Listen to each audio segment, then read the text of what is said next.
moving over now, JJ Okocha, after 28 years, received the Man of the Match award. What had actually happened was against in France 98, he was one of our exceptional players, and he ended up not getting Man of the Match award, because at that particular time that award has not been instituted. Um, he was given the award after 28 years, and there was a picture of him displaying it and the rest of that. Do you think this cements his legendary status? Because I mean, a whole lot of people, give him stick and the rest of that, feel that he has not succeeded enough. And now, after 28 years, FIFA is, honoring him. I will start with Solomon.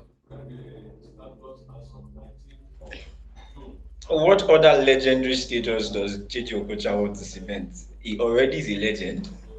He's a legend. Now, when people talk about legendary status, I know that they would obviously bring in a lot of metrics, trophies, individual accolades, and whatnot. That's obviously fine. That's fine, right? And if we talk about trophies, we know that no one is nearing Kanu Wankwa, right? We know that, and I think maybe Mikel Obi just might be right there in that conversation. That's fine.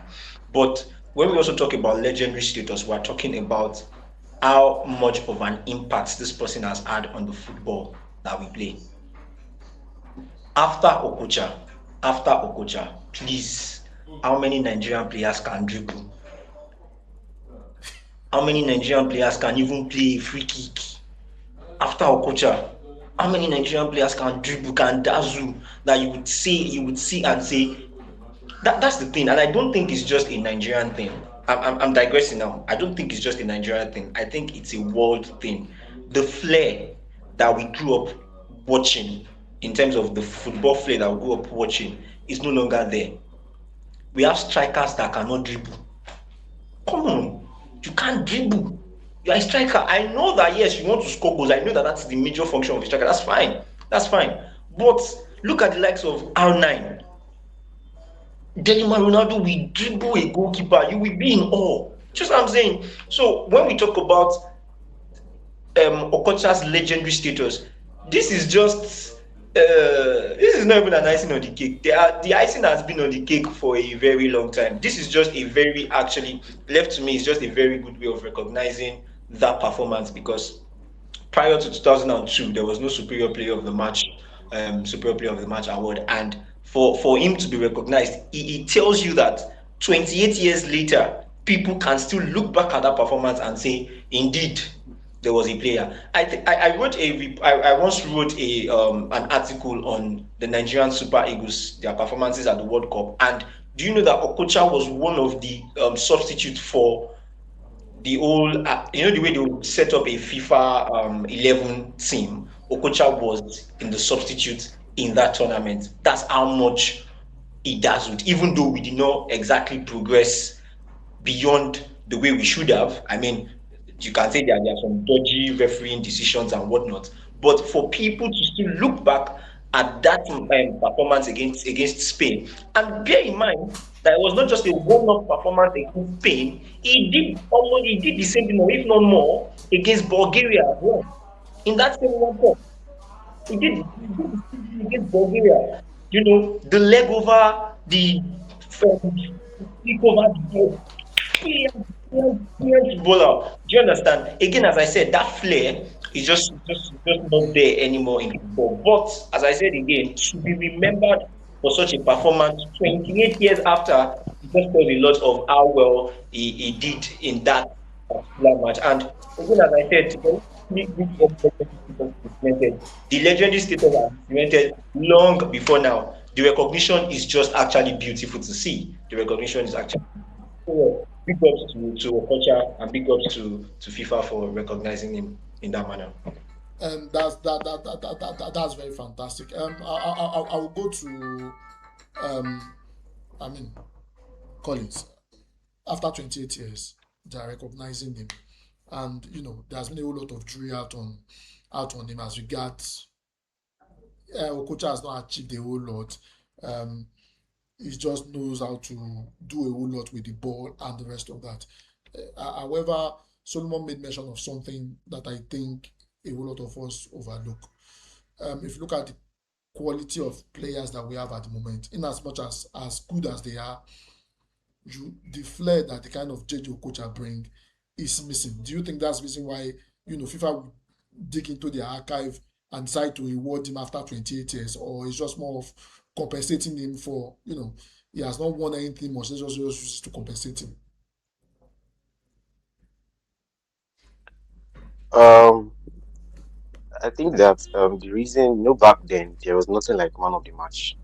You understand? 1990, there was nothing like man of the match. Like man of the match award was introduced in 2002.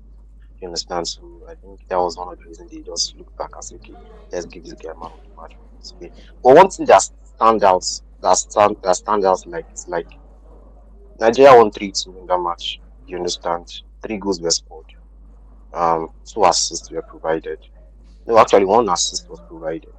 Do you understand? And JJ Okocha is not among the scorers. He's not among the assisters or anything. And yet he won the man of the match. You understand? That speaks a lot of volume. It's the kind of player that is Mr. Solomon mentioned it already. The kind of player that can impact games without scoring or assisting. You understand? You don't need to see his name on the scoring board before you know that this guy is a baller. This guy has done his part. Do you understand? Back to the Bulgarian match. Sorry, back to the Spain match. Do you understand? Where Nigeria won 3-2 from going 2-1 down to winning 3-2. I mean the iconic Sonny say 30 yard strike. Do you understand? That match, that particular match, Mr. Solomon mentioned it. That's not even best Okocha's performance in that World Cup. He had better performances against Bulgaria and Italy. You understand? So I'm surprised that they are rewarding with the man of the match in that game. Anyway, it's not perfect considering that the goal scorer Sunday will say Mitiu at the Buju and one other guy. They didn't do much. You understand? I think the second goal was a deflected cross that entered the post. You understand? They didn't do much. You understand? They didn't do much compared to Okucha.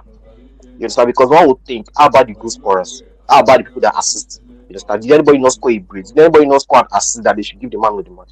Go and check it. They didn't do much. Do you understand? The winning goal was a throw in that Okocha threw. You understand? The winning goal. The winning goal was a throw in. Okocha was the one that threw it, so you can give him the pre-assist for that. Do you understand? Let's not mention how we made Spain's coach substitute the defender that was on him at halftime. He dribbled the guy so the coach come out time after halftime. After score was 1-1. You understand? As a coach, if you are seeing your player being molested, you remove him. You remove the guy after halftime because of Okocha. You understand? How about his game management? After Nigeria went 3-2 up, you understand? You expect certain players to manage the ball. You understand? You cannot call it time wasting because it's game management. You understand? You win fouls. Winning fouls is not time wasting. You know the kind of player Okocha is with the ball in his leg. You're not taking it from him.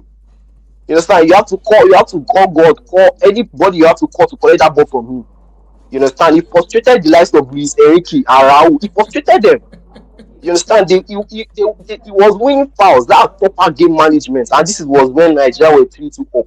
So this performance, you understand, this is what they saw and they gave him the man of the match award.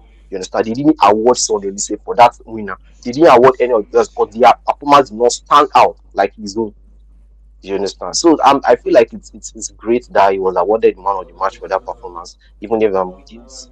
I don't think we did impress in that tournament. I mean, we lost to Denmark, and we were the favourites to win that game against Denmark, and we lost 4-1 shamefully. You understand? We were even 4-0 down before we had to score consolation goal.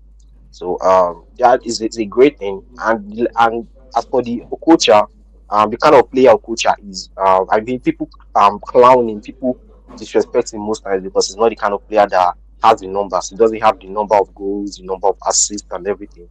You understand? But he's a player that, like I said, apart from goals and assists, if you are looking at other metrics, you understand? If you are looking at chances created, if you are looking at fouls won, fouls drawn, you understand? Dribbles created, all these other stats, you understand, is there. You understand? And back then when he played, you don't have the trackers that tracks the stats now. You understand? There's no way you can actually bring the stats out because I'm telling you, if you can bring the stats out back then, you can see that this player is the player a player, a very great player.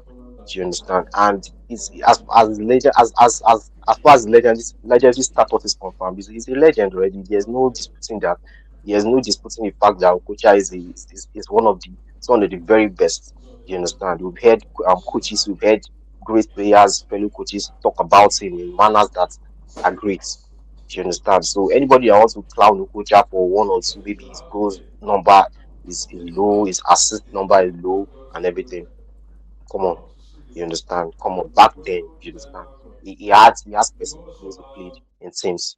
You understand? I saw him at PSG. He saw the role he played at PSG. He saw him at Wigan at Bolton. He saw the roles he played at this club. You understand? He's a great player. You understand? Even sometimes I wish he had scored more goals. I wish he had gotten more assists because of the kind of player he is. You understand? But it is what it is. And I also feel like the, the Nigerian team back then, they were fearless. Like they were really fearless. Like other teams feared us. Do you understand? The way we played, the way we executed plans on the pitch.